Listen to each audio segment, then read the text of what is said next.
are the guinea pigs collected. All will be assimilated. Resistance is futile.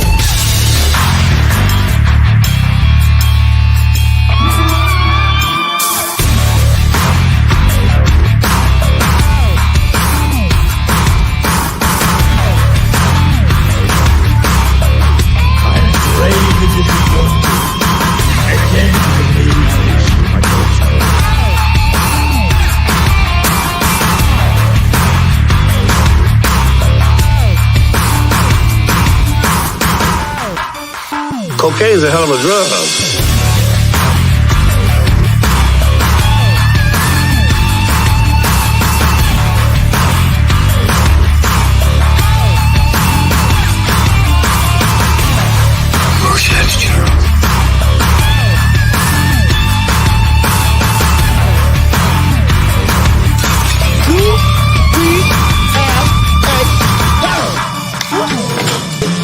Bunch of slap-jawed faggots around here.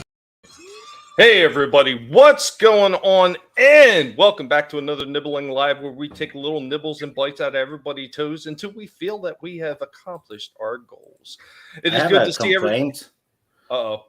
The intro says we have a bunch of slack-jawed faggots around here, and then you introduce us.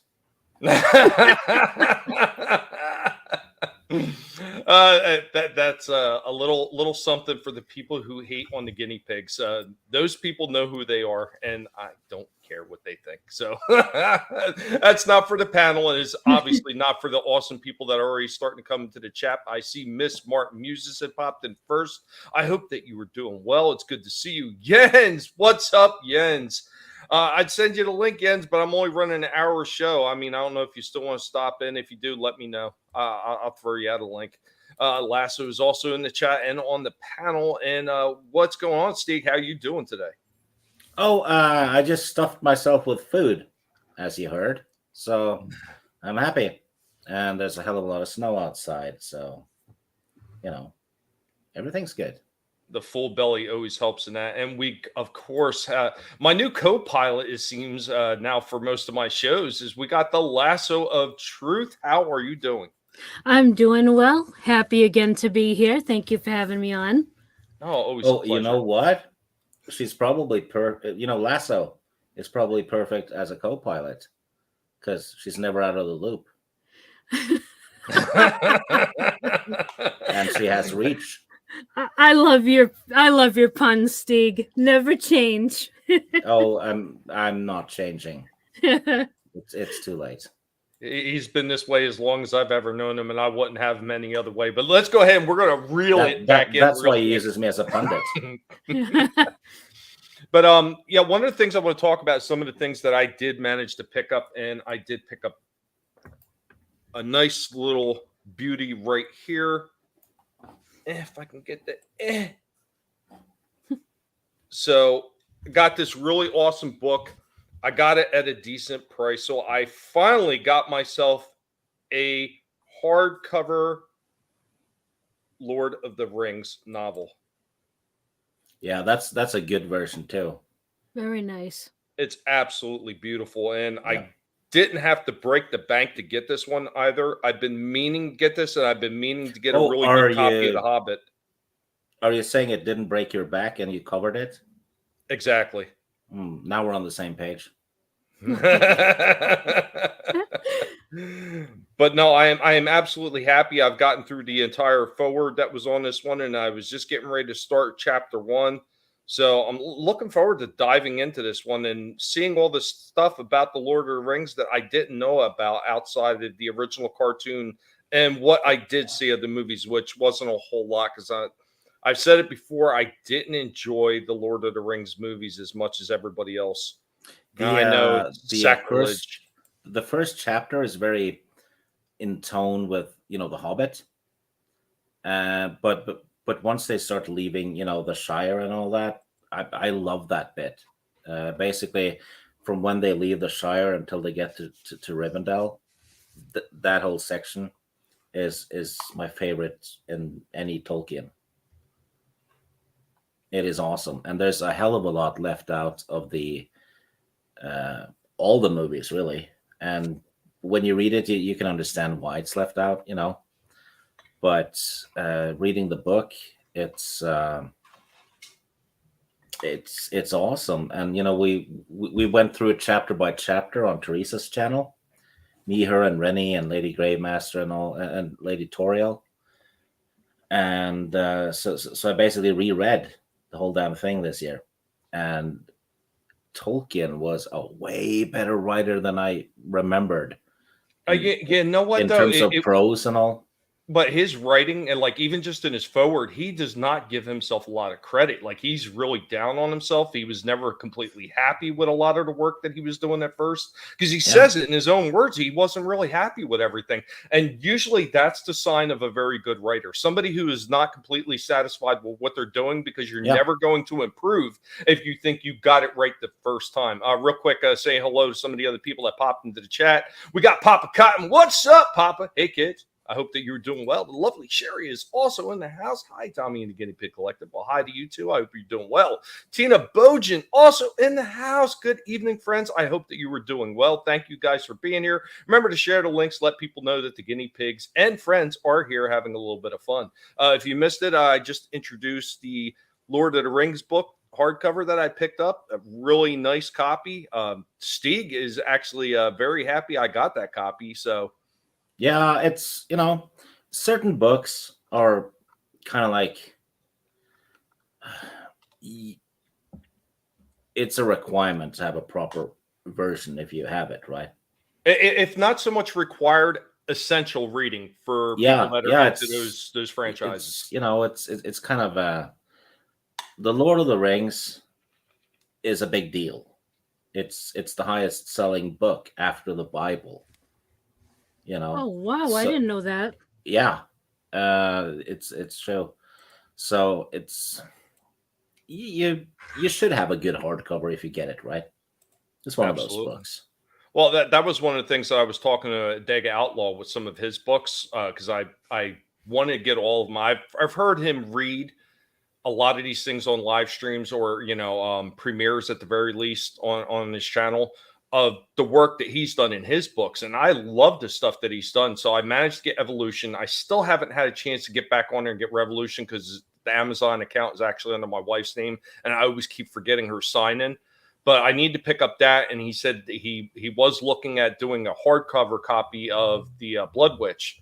So I definitely want to get it in hardcover and not a softback. That's my thing. I love the hardcover editions if I can get them. That's why I was like extremely happy when I seen that Vinny and Frankie did Through the Woods in hardcover. When they had that, I was like, yeah, I'm getting the hardcover version. The other one, it looks cool, a different cover on it and everything, but I want the hardcover edition of that. So another thing people maybe overlook is, if you have some gorgeous hardcover versions of books, and you put it on a shelf in your living room or something, it doubles as decoration. Mm-hmm. Yeah, it absolutely does. If you have like a leather-bound tome of some kind of book, it looks great on the shelf. I speaking of books being decoration, Tommy, I really love how the book you picked up, the pages, how it's red and with the writing, that is so beautiful. Yeah, with the Elvish writing on it. It looks like it's the same writing that was on the inside of the ring. The ring, if I'm not mistaken. That's what it looked like to me. I just thought that's such a beautiful presentation. It basically says one ring to rule them all. Did you learn Elvish, Stieg? Not fluently. Okay. No, I wasn't like I was genuinely asking, because some people actually really get into the languages and stuff.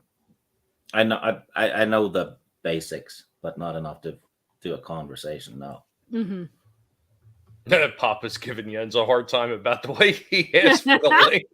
And what's up, CJH? How ironic! I was literally just watching The Lord of the Rings. Huh. Nice. Like I said, I could never get into the movie version. I don't know. It just maybe you'll like it after you read the book. Maybe.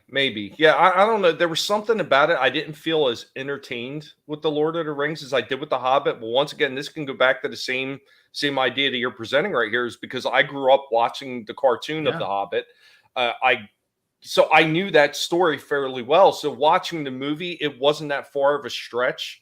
Seeing all the additional stuff in there, as opposed to the cartoon version that I watched from Rankin and Bass. So Well, I childhood memories are, powerful things. Mm-hmm. no, It's it's pretty not much because of the in length, your CJ. it's pretty much in your DNA, Yeah. right? Just seeps in. Yes. I mean, well, I know when I grew up, and the first time that I watched the Lord of the Rings, the cartoon version on TV, I was enthralled by that. And like every single time that it came on after that, I made sure that I seen it from beginning to end every single time, did not miss anything. And I enjoyed it every single time. Matter of fact, what was it, like last year or year before, whatever, a couple years ago, I'd finally picked up new DVD copies of that old cartoon. Also picked up the Lord of the Rings animated version and the Return of the King animated version. And yeah, that's from my childhood. That's what I remember. So going back and seeing where it all began with the books, I think that's going to be an interesting journey to finally get back through it. I know I heard you and Miss Martin and Rennie talking about the books all the time, but actually sitting there reading it for yourself, it opens up new doors. It's always a little bit different for everybody how they interpret the story. So Oh I want to yeah. see how I interpret the story when I start reading it, He like see if he I uh, see he things a little uh, differently. he paints a good picture for you to um, picture locations in your mind. He Mm, is really good at descriptions. I like that. So I have a question for you, Stig. So, because I've never read any of the books, I've seen the movies. That's all. How close are the movies to the source material? Very close. Oh, okay. But keep in mind different mediums. Stuff Right. had to be changed, and Yeah. even Tolkien said that he was fully aware that if they ever made a movie, it would be different Right. because Yeah. you I can't I get do that. internal monologues, the thoughts of people. Hmm. You can't include that in a movie. You need to change it to a line and have someone say it. Hmm. You Hmm. know, and Well, I Yeah. mean, stuff was left out as there well. there were some movies where they kind of made the internal monologue as part of the movie, but yeah, it always seems kind of weird, especially with a movie that's really long like that. Yeah. To have a whole bunch of that internal monologue would probably be a little bit off-putting after a while. I think the Mm. Peter Jackson movies, if you watch the extended ones, uh, they definitely didn't piss on the source material. It was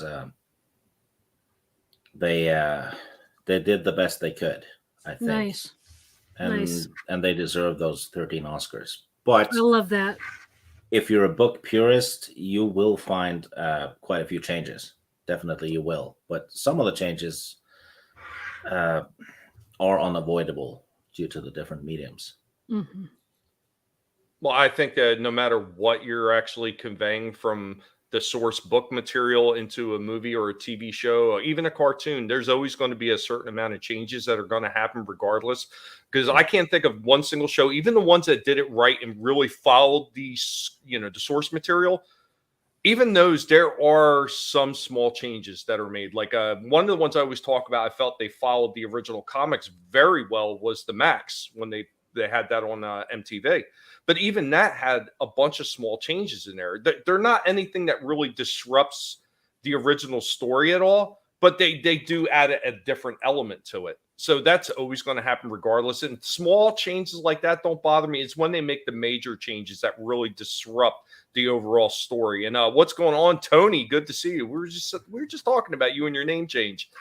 Gap After Dark is also here. What is up, Gap? I hope that you were doing well.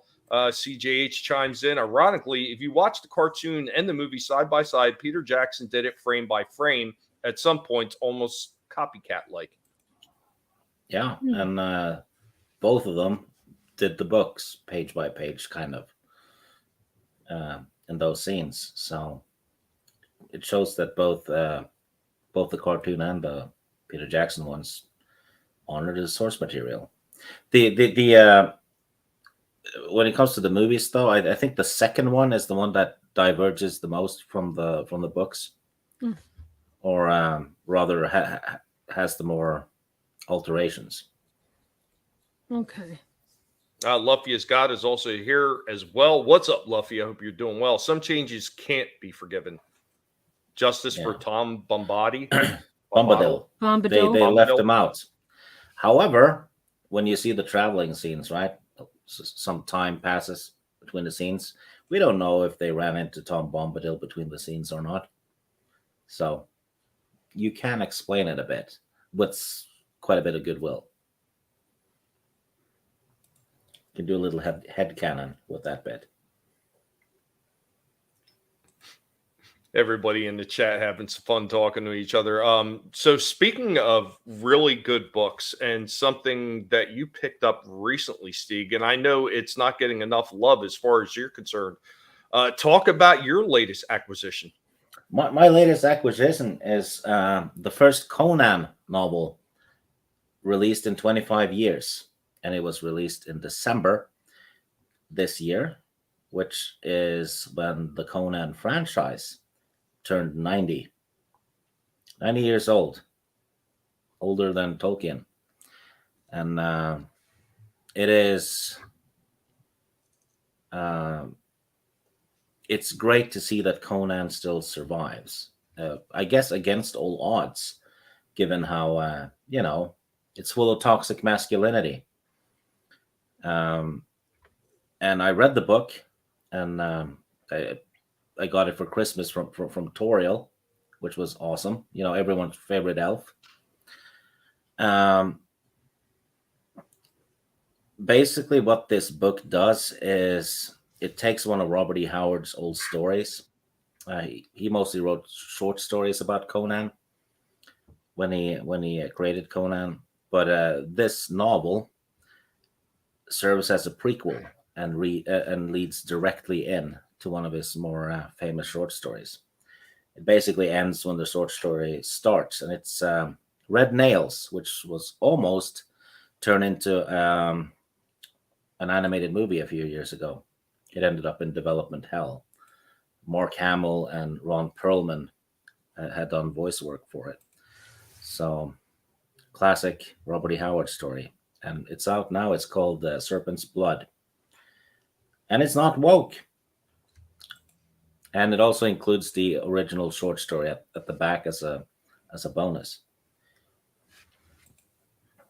They even explain how the female sidekick is good at this and that. Perfectly explained and makes sense. And then they explain why she's shit at other things. Imagine that, not a Mary Sue. I am shocked that they allowed him to get away with that. Hey, what's going on, Keck? I hope you're doing well. So basically, we just got non-woke content from a major franchise, and everyone's kind of blind to it. It's not trending, I guess. I don't know.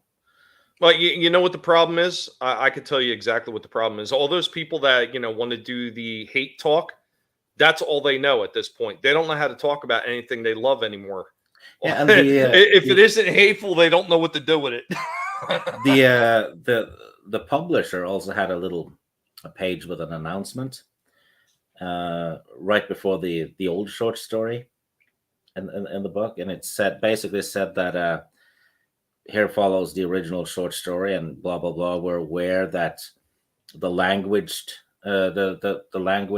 used in the short story is not as sensitive to people as stories written today are, right? And they said, but we're releasing it as it was written, and if you don't like it, just don't read it. Basically, what it said. So I think that's what a lot more of these companies need to do. They need to be not afraid of what the woke mob is going to say. Like I know Papa knows this, and I know a few other people. I know Lasso has been in the pocket with a few of these idiots on Twitter that they refuse to back off their statements, even though they know they're absolutely wrong. Yeah. And then What do they do to back up these statements? The best that they could do is call in all their bot friends to try to attack you in mass, and that's all they have. Because they can never actually prove their point. They can never prove the point what the argument started over, and they rail on something that had nothing to do with the original conversation at all. And a lot of these companies, they start kneeling down to these mobs because they're worried, oh, we're going to get canceled and blah, blah, blah. But that's really not the case if you just take absolutely no fear and don't take any back steps from these people. Yeah, and they are doing more Conan books now. This was just the first, and they're all standalone, and I think they will all tie into the old short stories like this one did. So, good times if you're a Conan fan. At least the first book was great. I can't, vouch for the upcoming ones, of course, but yeah, good bit of news, I think. Absolutely. Did you have something to chime in on that, Lasso? No, I'm just no, I'm fine. I'm just listening. Okay. Go buy the book. Trust me, you're gonna like it. You heard it. You heard it, people. Go check it out. Something that's not woke. Jens, you should be able to appreciate non-woke. Another retro thing happened. Michael Moorcock, I know, funny name, who wrote the Elric novels in the 70s. Albino sorcerer warrior, very Conan-ish. He also just released a book, the first one in decades. So that's and Amazon was going to do a TV show based on the Elric novels, and they turned it down because it had too much toxic masculinity. So here you go. There's a new Elric book. It has toxic masculinity in it. Go read it. What's going on, Brian? Good to see you, man. I hope that you were doing well. 6-gun gorilla all day long, buddy. Soul Assassin is in the house. I blame Stieg and some other folks for getting me into the Conan comics. Waiting for the next Sumerian comic to arrive. Oh, and if you're liking the new stuff, go to thrift stores and try and get some of the old Savage Sword of Conan comics. They are probably the best you're gonna get. The artwork and all that is fantastic, and the comic covers are paintings. It's insane.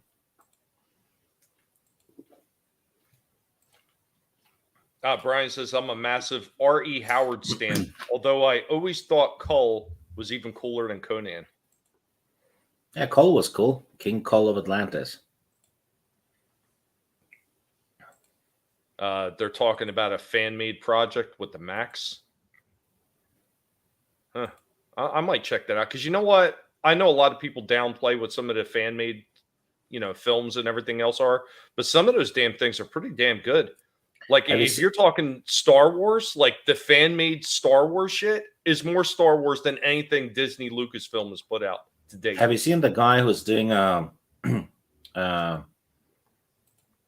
CGI version of the Thrawn trilogy? He's basically he's 2/3 through book 1 now. It's amazing. He is going by the book. I've seen you talking about it. I haven't seen anything of it yet, but it's on. Just look up, Heir to the Empire fan film or something like that. You'll find it. He nails it. That, to me, that's the real Star Wars sequel trilogy, the one he's making on YouTube. No, CJ is sharing the Max web series trailer. Awesome, thank you, CJ. I'll have to check that out as well.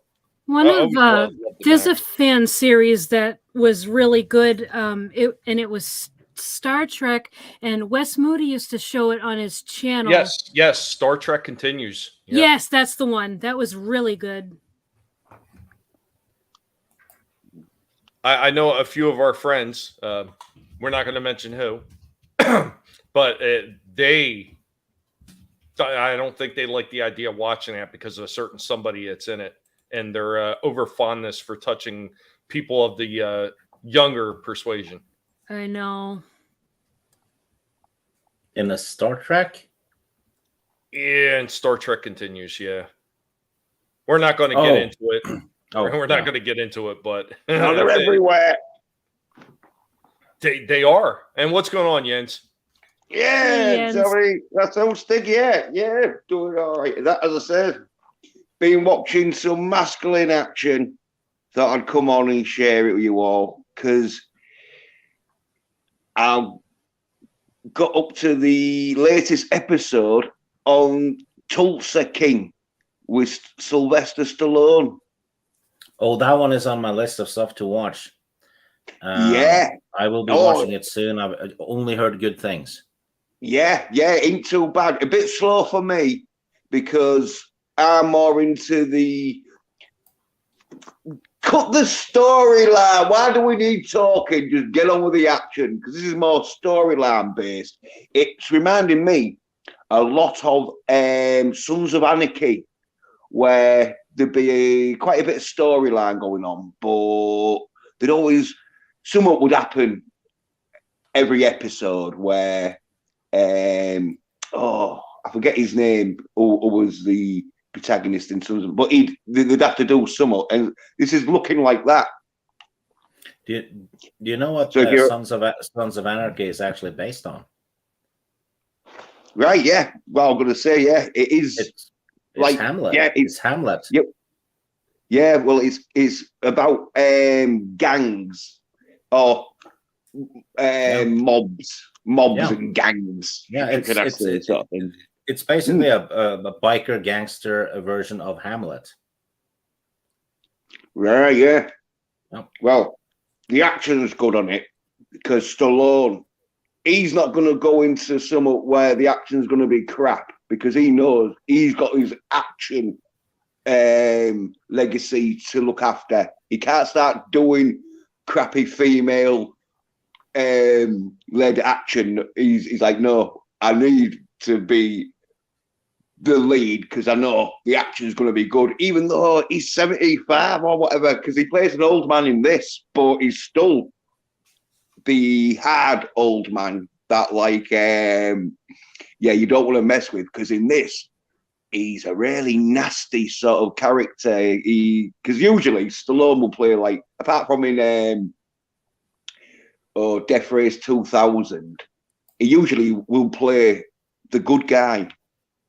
But in this, he's playing the good guy, but he's really got some nasty streaks in him. I could spoil the 5th episode for you. Is Jens a Steven Seagal fan? Papa wants to know. Of course I am. Because I'll tell you something, his first 5 films he did, they were amazing. They were up there. It's just that, like, what happened with Steven Seagal is he got a bit, like, big-headed, thought he was, like, the main man. And it's like, no, you're good, Steven, but you're not the main man. And he started thingy and all, I think, like, getting a bit arsey with, like, other... Because thingy, what's his name?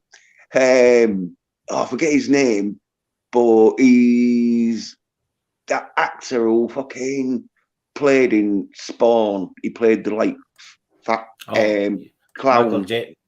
Michael J. White? No, not Michael J. White. He played Spawn.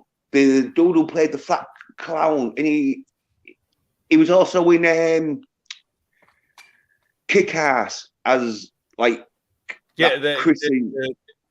God damn it! He's like a Mexican dude. Like Lozano. Yeah. Well, apparently, like, Steven Seagal, I think they was doing Under Siege 2 or something. I can't remember what film it did, but Steven Seagal got into the mindset of, right, well, we're soldiers, so, and this is like off sort of like camera in that. This is, like actors, they try to, like, keep the act going off camera. So when it is time to go on camera, it's more easy to get into the parts of the character in that. So anyway, Seagal, he said something on the lines of, "Oh yeah," and thing he says this, and like, "Oh yeah, we're like, so we've got to be team or something," and that, you know, like he was talking like he was an army soldier and that trying to get the troops rallied. Well, apparently, whatever his name is, fucking sort of like poo-pooed his idea of like saying, "Oh, seriously," or something like that. You know, he wasn't taking Seagal fucking that seriously. So Seagal apparently just like got his elbow and rammed it into his sort of like chest, come throat, and like winded him and that, and said something on the lines of, "Yeah, I am serious," or some sort of like. There's a story about Steven Seagal bragging about how he is going to break out of a stuntman's chokehold because he's and it ends up having, well, Steven Seagal shits himself. No, the myth going around is he shit himself, but he didn't shit himself. Apparently, Gene Summer, I think it's Gene Summer, I forget his name, but this dude, he's like a really fucking legit hard dude, because like he does loads of different martial arts and that, and he bet with Seagal or something that he could choke Seagal out, and Seagal said, "No, you can't," and that, and so he tried to do it. Well, Seagal apparently sort of punched him in the balls, but the dude sort of like jumped up and grabbed Seagal and chucked him to the floor as he's coming down in like one movement and that, and then it sort of like got broke up, and he might have like Seagal might have like been shitting himself, sort of non-literally, but he won't shitting himself literally, but. Well, I remember hearing that story before, and originally they were talking about he got knocked out by the stuntman. Dead Punk Gage, what's going on? The judo Gene LaBelle story. That's it, Gene LaBelle, yeah. Because like he's a proper like hard dude. Oh, I think he's wrestled tigers or something like that in his day. You know, he was one of these legit hard people that like doesn't like sort of talk about stuff. He like does stuff and that, and yeah, because apparently like Gene LaBelle, his party trick is choking people out. He likes to choke people out, and that's why I say like he's. This is apparently how it started, I think, and that because like there was only like about 4 people there at the time, and that, you know, like 6 including fucking Seagal and Gene LaBelle, but Gene LaBelle said he could choke Steven Seagal out, and Steven Seagal said, "No, you can't. I'll get out of it." And how Seagal was going to get out of it was to just punch, basically, from like behind. You know, like if you're doing a skiing, and so like he just punched LaBelle's balls with his hands, but Gene LaBelle, he jumped up, and so he didn't take the full impact. And then, as like he's coming down, he sort of like tripped Seagal up and put him down, sort of thing, because he was sort of like behind him and that. And then, like I say, it got split up. It was one of them myths that like it got took out of proportion, because I heard it from this dude who like he said like, yeah, I was there, because like he said like there's been a lot of shit said about this, but I was there, so I know exactly what happened. And it's one of them where I believe his story, then like the sort of legend of Seagal shit himself, because he's hard. Seagal, it's just that people think that he's a bit of a joke because he went a bit crazy and thought he was really like the master in that shit, and so people started taking the piss out of him. But he'd fuck he'd fuck up any like normal dude who you know can just throw a few punches. Well, you know what? Here's the reason that I didn't take everything Seagal said seriously. And people can get mad about it if they want to. I really don't give a rat's ass. But he lied about a lot of shit early on. He talked about how he used to work with either the FBI or the CIA. He did not work with any of those organizations. That was all bullshit. The guy, unfortunately, this is what you get with a lot of those Hollywood types, that they pump up their own story and try to pretend that there's something or not. And real quick, I want to say hi to everybody and you can continue. So what's going on? Frankie, good to see you, Frankie. I hope that you were doing well. Luffy as God chimed in and he said, Gene trained with Bruce Lee. Nice. Papa Cotton, fucking action hero that doesn't do stairs. The guy's a joke. Papa, sorry he brought him up now. He was a former pro wrestler and martial artist who had a hand in training Ronda Rousey in martial arts. I don't know if I would want to take credit for that, because the only thing Ronda was good at was choking people out, and that was about it. So I guess if that's what she was going for, submissions and choking people, she learned from the right person. That story from Once Upon a Time in Hollywood is loosely based on the fight between Gene and Bruce. Nice. Janet from Another Planet is also in the house. Janet, I hope you were doing well. He lies constantly. He does lie an awful lot. Yeah, and that's why I couldn't take a lot of this. Well, he's a deity now. He paid the Dalai Lama to make him a deity. Yeah. Well, he's gone off on one.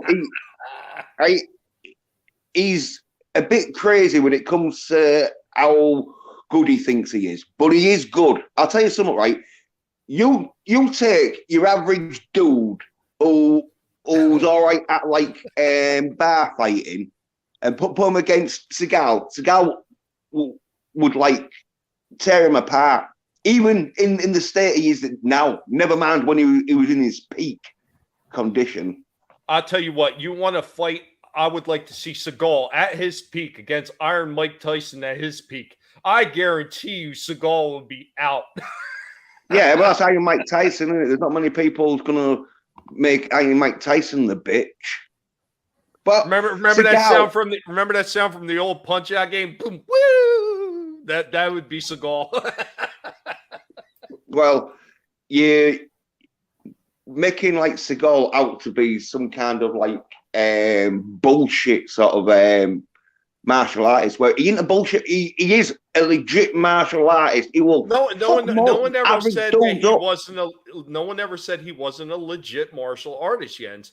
He just overhypes what he can do. Yeah, well, that's what I said. But it's still good, because his first 5 films, they have like fucking been held up to a very high standard. Because apart from his running, every part of the films, the action is good, because he knows how to legit do that shit. You know what, Soul Assassin? I don't remember if it was New Orleans or where it was, but he did get like some kind of like badge. Oh yeah, because he was doing. I forget where it was. Yeah, because he was doing his Seagal on Patrol sort of like series where he's like a deity and he's on patrol. If that's not a good punchline, I don't know what is. Well, he was. It's literally Jesus take the wheel. No, he was sworn in as a deputy sheriff or something in some county, and so he'd go on, and because he was sworn in as a deputy, he could carry a gun and all that. Even though he never ran in anywhere, sort of like beating the shit out of people. It was mainly just stopping people in cars or fucking jaywalking. But you know, it wasn't like cops. It was like cops, but it was like the very like soy version of cops, because they're not going to send Steven Seagal in to do drug busts. Well, no, that's the whole thing. Even with the cop show, there's a lot of that stuff. In a sense, it is still partially scripted. Like they don't send the camera crews out with officers that they know are going to be in dangerous situations. Yeah. Well, like I think he might have gone in on a drug bust, but he was like right behind. You know what? One of them where they'll practically let a camera crew in at that stage. You know, he's not frontlining it. He's not kicking no doors in. Which would have been great, though. You know, he's like fuck you, people. You think I can't do this shit for real, and you just see him proper like going in there, fucking taking out 3 armed fucking nasty bastards. Now, y'all seeing what I'm seeing? We got some anger in the chat right now. Very interesting. I see your hobbies are drinking, smoking weed, and all types of ill shit. Luffia's God is here to say, here's an inside secret. Most martial arts are a joke. Aikido, which Seagulls knows, is a sham. Oh, well, some of these people, it's like, oh, martial arts is a fucking joke. It's like, yeah, it is a fucking joke if you've only done 2 or 3 fucking lessons. But if you've trained 10 or 20 years of martial arts, and not only do you have to train at the martial art technique of whatever you're studying, whether it be like jiu-jitsu, karate, kung fu, or whatever, you've also got to physically train your body. Being able to do like 500 press-ups in 24 hours is definitely a fucking must. So some people can't do 500 press-ups in 24 hours, which basically is 25 press-ups a fucking hour. If you can't manage 25 press-ups a fucking hour for 20 hours, or 50, oh no, 25, yeah, 25 press-ups an hour. It's like 1 every 2 minutes. But anyway. Well, hold on a second. Lasso, did you have anything you wanted to add? Just that I disagree with Luffy's statement that martial arts is a joke. Any more on that, or no? That's just. What's up, folks? Well, What hey, up, Slasher, how's it going? Just All right. that if you know what you're doing, it's not a joke. Yeah, I bet you, Lasso, you took some self-defense classes, haven't you? I have attended some, and my husband's a black belt. Oh yeah, well there we go. Lasso knows fucking. Once you're trained in that and you know the techniques and you've got a pretty good body fitness in that, to an average person who's just gonna come wailing at you with fists flying, you can totally kill them, because that's what martial arts is all about. It's all about getting someone who's attacking you and killing them, but in a fancy way so it looks good. Well, I think to a degree there might be people out there that practice martial arts that are dangerous, but you're talking about the average practitioner of martial arts. Most of them are not that dangerous. I've run into a few in my life, and let me tell you what, all their trophies and all their black belts didn't mean shit once their face hit the pavement.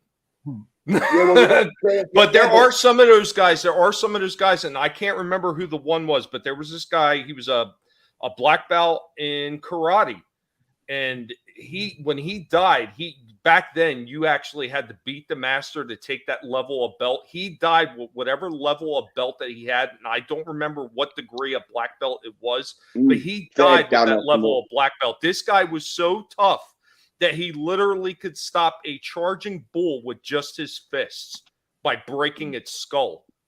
So, you know, you're talking about the long-term practitioners, the ones who they almost treat it like a religion. That is the be-all, end-all. Those are the people that you don't want to mess with. It also depends on who you are taking your training from. Yeah, if it's Chris or Johnny.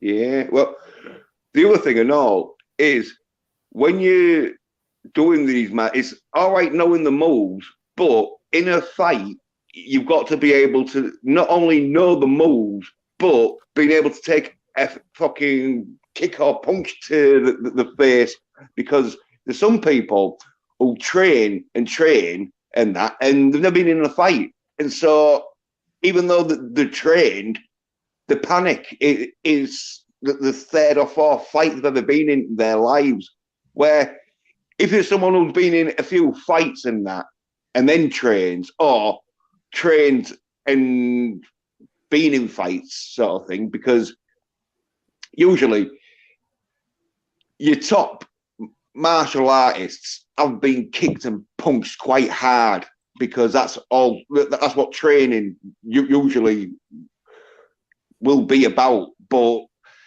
when the stakes are like you're losing a fight, sort of thing, it is a bit of pressure. And so it's been able to know how to fight, and then know how to fight real good by knowing martial art techniques, which is all about being able to mess your opponent up so bad you kill them.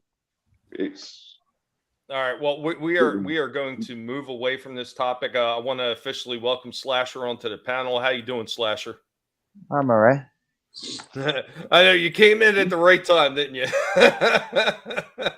Yeah, Frankie, Chuck Zito kicking Van Dam's butt. Yeah, he was another one. He talked a lot of shit, and then unfortunately, when you talk shit and you can't back it up against the right people, you wind up suffering the consequences. But I wanted to talk about something, Slasher. I'm sure you'll be able to chime in, and I know Lasso will too, because one of the things Lasso does on her channels is she reviews figures, mostly horror figures, but she does review a few other figures here and there. So I did pick up something new. It kind of ties into something that Lasso did, and I wanted to give everybody a peek at this one. I did get it on discount too, because I'm a cheap guinea pig. So I picked up the Hordak figure from the Princess of Power. I tell you what, though, this figure looks absolutely amazing with all the extras that got in, the extra arms, the fire blast, even the packaging on this box. It was really nice looking. I think they did a superb job with this thing. I got this damn thing at probably 50% off the normal price. Because nice. these things normally go for what is about 40, right? I always liked Hordak more than Skeletor, to be honest. Well, I never really know what it was about, because I never watched She-Ra, but he was supposed. Yeah, he was supposed to be in the Masters of the Universe mainline, yes, but it got yanked because they needed a villain for She-Ra and the Princess of Power. And it kind of is what it is. Still a really cool figure. I'm going to wind up doing a review on this one pretty soon. Enemy. He was supposed to be like... You're cutting out, Jens. He was actually supposed to be a third-party enemy to He-Man in the original Masters of the Universe storyline that they had created. But nice. I haven't been. I was at Target today and I didn't see any He-Man or any She-Ra stuff. They were totally picked over. Oh wow, really? Like mine, they were filled with these things, and they nice. were all discounted. They still had She-Ra there. They had Hordak. I didn't see any of the other ones because I think there's supposed to be another packaged one like that. I think. I can't remember. Wow. I think there's one more package like that, but yeah, they had tons of the regular He-Man, but they did not have Skeletor still. I've been looking for that one. That's the other one I really want to get is a Skeletor figure. So here's a question for the panel. Which He-Man character is your favorite? Favorite villain, favorite hero? I don't know if I have one. I might have a couple of favorites. I really like Buzz-Off. I know people seem to diss Buzz-Off. I like Buzz-Off. No, I don't like cigar movies. I don't really like cigar. Papa Cotton. For me, I always liked She-Ra. And then I think for a villain, I like Skeletor. Whiplash is cool. I like Whiplash. I think I'm ending on Stratos and Trapjaw. Yeah, those are two good ones too. Yeah, OG. Web Store is cool. You know, get the Trapjaw one though. I really liked that figure when they first came out, and it was one of the ones I didn't even have a chance to get on the new Origins line because every time I went looking for it, it was always gone. Him and Orko, they were always sold out. But I always liked the idea the Trapjaw figure came with all those extras, like the extra arms and everything like that the figure came with. I thought that, you know, anytime you get extras in a package, that's a bonus. Like, yeah, I'm getting more than I would get with a traditional figure. Like He-Man came with a shield, an axe, and a sword. Skeletor came with a staff and a sword. Beastman only came with the whip, I think, or did he come with a small shield? No, too? he just had a he only whip. came. Yeah, just the whip. So I had almost anytime all you of get them. extra arms and then the weapons and everything like that, awesome. Go ahead, Steve. I had almost all of them back in the day. I had piles of He-Man figures, but I never had Man at Arms. Yeah, I never had him. What?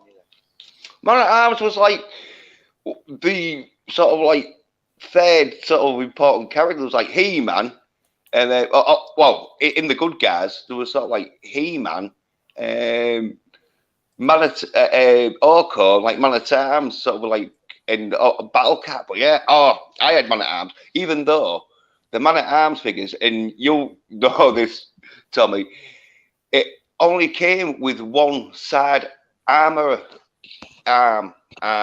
where in the cartoon he has two side armor. He has both his arms sort of like. Also no mustache on the action figure. Yeah, the action figure didn't have a mustache. Didn't it? I thought it did. No, it didn't. Well, I thought mine did, but.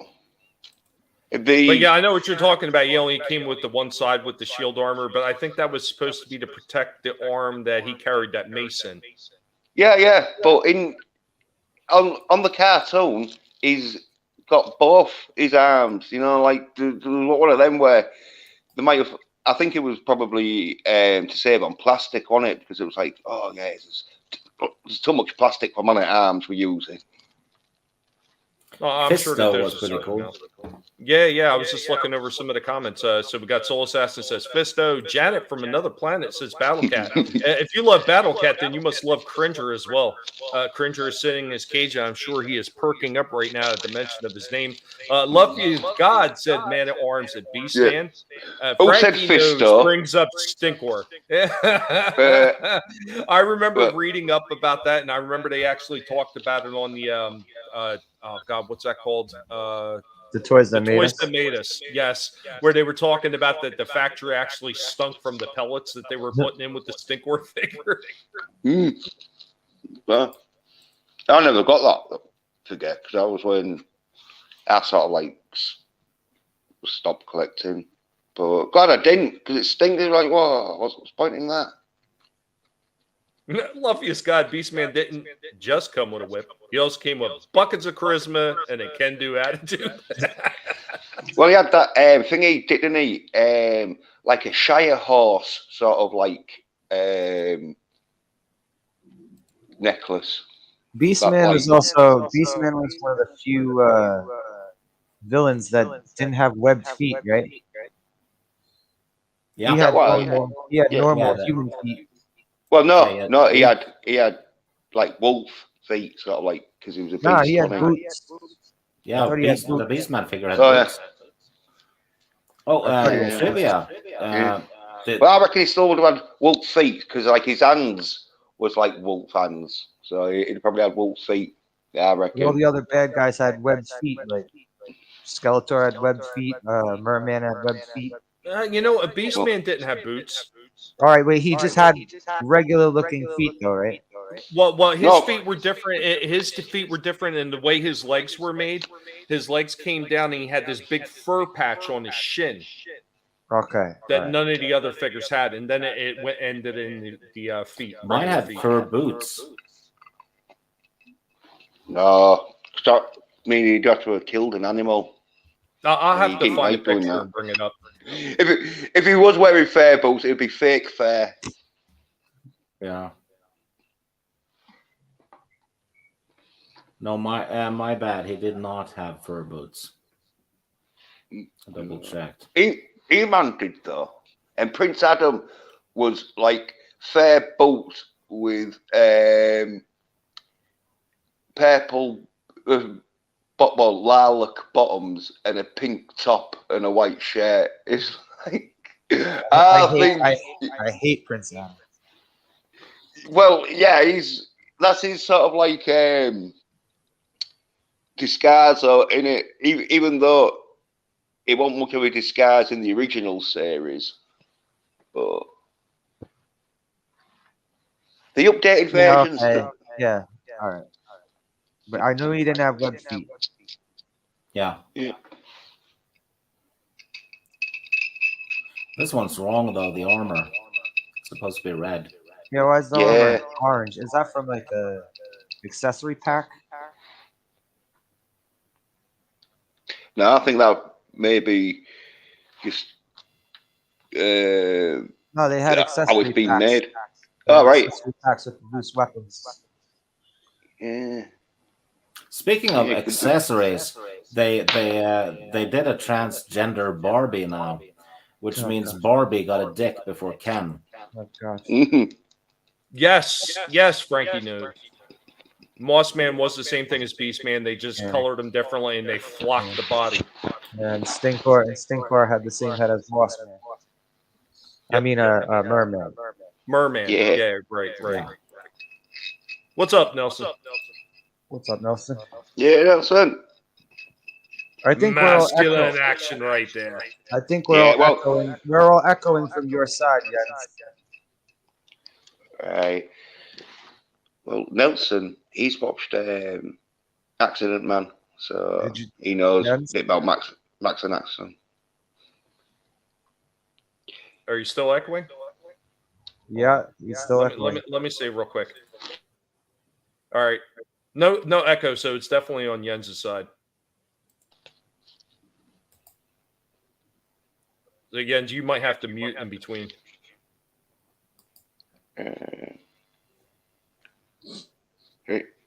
How's that? I'm still hearing an echo. No echo. Yeah, it's basically your speakers are coming through, I think, because it echoes when we're speaking, not you.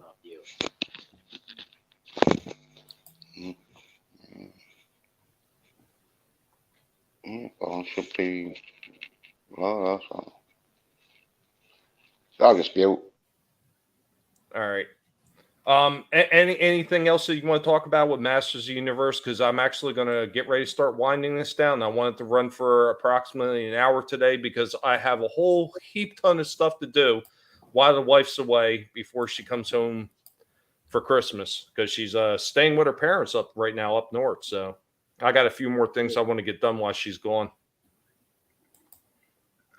And I've been absolutely swamped. I know Lasso has a show coming up, so I think we're going to kick it over to Lasso and let her talk about what movie she has coming up next. If I could just find her special little outro. There it is. This must be where they sacrifice virgins. All right. The next movie, well, we'll be reviewing Jack Frost on my channel Wednesday at 7 p.m. Eastern. And yeah, it should be fun. I'm not going to give away any spoilers or anything, but yeah, hope to see you guys there, 7 p.m. Eastern on my channel at The Lasso of Truth with a 0 and of. And yeah, Tommy, thank you for having me on again. No, you're welcome anytime. Thank you for being here. Guys, in case you ain't subscribed to the Lasso of Truth, the links are down in the description below, along with everybody else's channels. I believe I got everybody down there. I'm pretty sure I got everybody down there. And if I didn't, I'm sure there's a mod out there that will drop links anyway, because you guys are always amazing in my chat. You guys are the backbone of this channel, and I appreciate you guys always being here week after week. And I don't think it's said enough. Without you, I don't get to come up here and talk about some of this fun stuff and have a blast like we're doing right now. But next up, we got somebody that wants to talk about what they got going on. Well, he don't know talking good like me and you, so his vocabularistics is limited. Jens? Yeah. Sorry about that. Yeah, thinking But yeah, I did a video which Sasha can vouch for. Is one of the worst wrestlers that ever entered a ring, and that's in the world. I'd say real good on the mic, but not so good when it came to wrestling in the ring. What's his And name, bro? What's his name? the Geech, and yeah, it's practically his full career in 1 minute. Even though I had to loop some bits, I looked at the time thing, and there's a bit where I loop him just walk, sort of like sidestepping in the ring with his hands up, because that was mainly his gimmick. He'd threatened to beat up wrestlers, but never ever sort of like get wrestling much and that. And then his end career, where it was shocking and that, and the clip that I used, that ain't even the worst of it. There was more that happened after that clip, but it was so bad that they thought, no, that is worse enough, that what happened to him and that. And yeah, and I should be doing a live stream tomorrow, probably like 12 o'clock Greenwich Mean Time sort of thing, or it could be a bit later. Yep, and Twitter account 27A Pedersen. Awesome. Thanks, Jens. Yeah, cheers up. Now I'm going to mute you real quick so I can get to the rest of these outros. So next up, we got... You know me, but I don't remember smelling you before. Who are you and where do you come from? I come from Norway. Well, on Wednesday, I have a stream on Mora's channel, Jade Shadow. We're doing a top 10 list again. I think that's the last YouTube thing I'll be doing this year, actually. There's nothing else planned. So, you know, if you want to kiss my ass goodbye on Wednesday's the day, you know. But I'll probably be back next year, though. But you'll be back and better than ever before? Yeah, but I washed my ass just in case.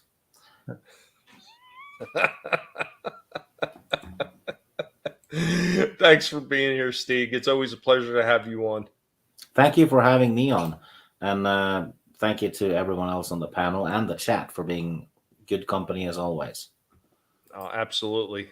People in the chat are amazing. I love them guys. They truly are the backbone of any channel that wants to get going and talk about fun stuff, because they're the ones that keep the conversation going every single time. Like right before we get to our last friend here, good old Slasher, like Frankie, holy crap, I never noticed Stinker and Merman were the same head, because I could never find a Merman. Well, now you know why fish stinks. Soul Assassin said Tommy's lying. He's getting his 12 guinea pigs ready and checking his list for who's been good and who's going to get nibbled. Absolutely. A couple years ago, I did put out a short story about that. So, and how come no one noticed Prince Adam was He-Man? Well, that's a funny thing. Originally, in the original toy line with the original comics that came out, there was no Prince Adam turns into He-Man.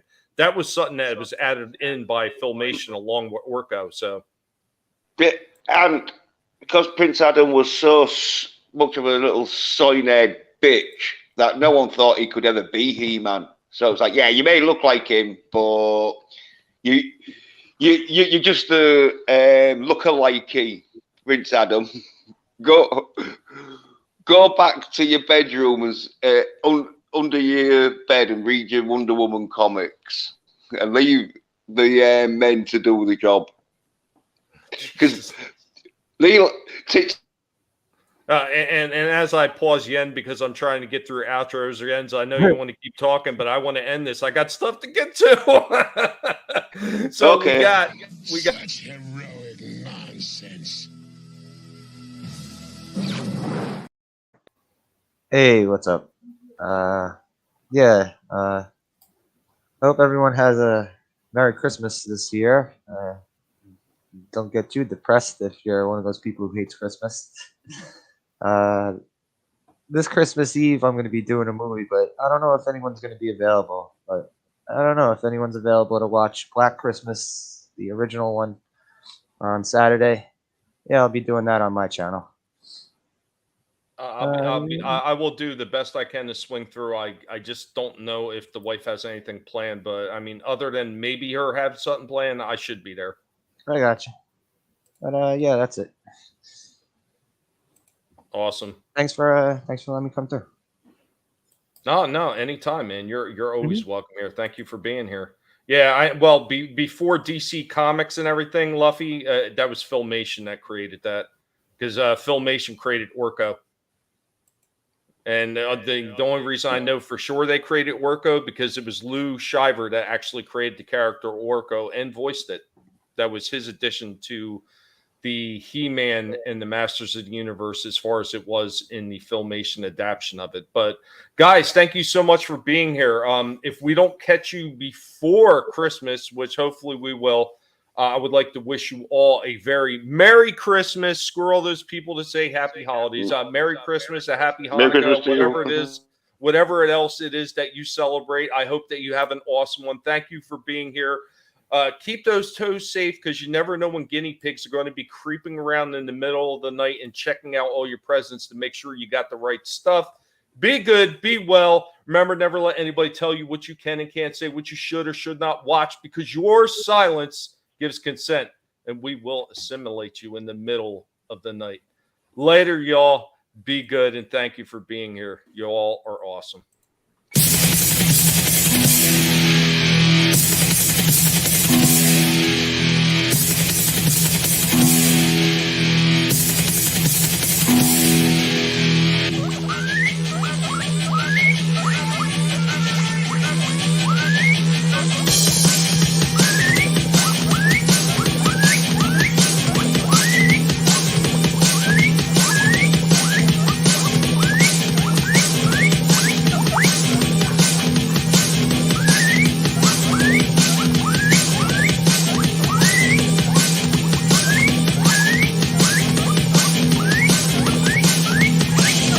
Forget the bitch, you should spend. Assimilated, but you don't know it yet. Attacking us is not very wise. Our army's growing if we see through your lies.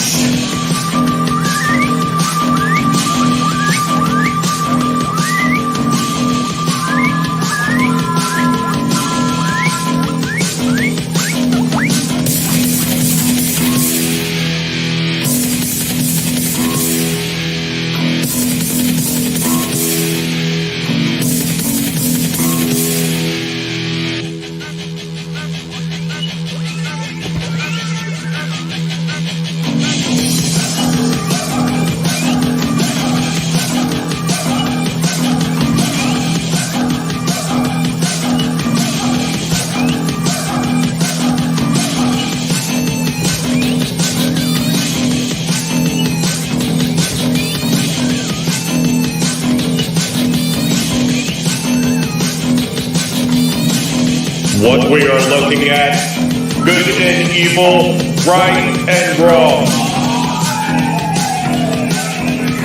It's a big world order.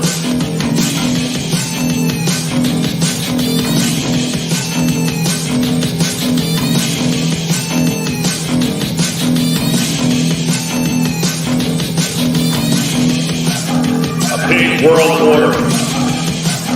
A big world order. A big world order. Somebody's gonna wind up getting their toes nibbled off in here. A big world order. A big world order. A big world order. A big world order. A big world order. A big world order. Better hide your toes as we're coming for 'em. A big world order. A big world order. A big world order.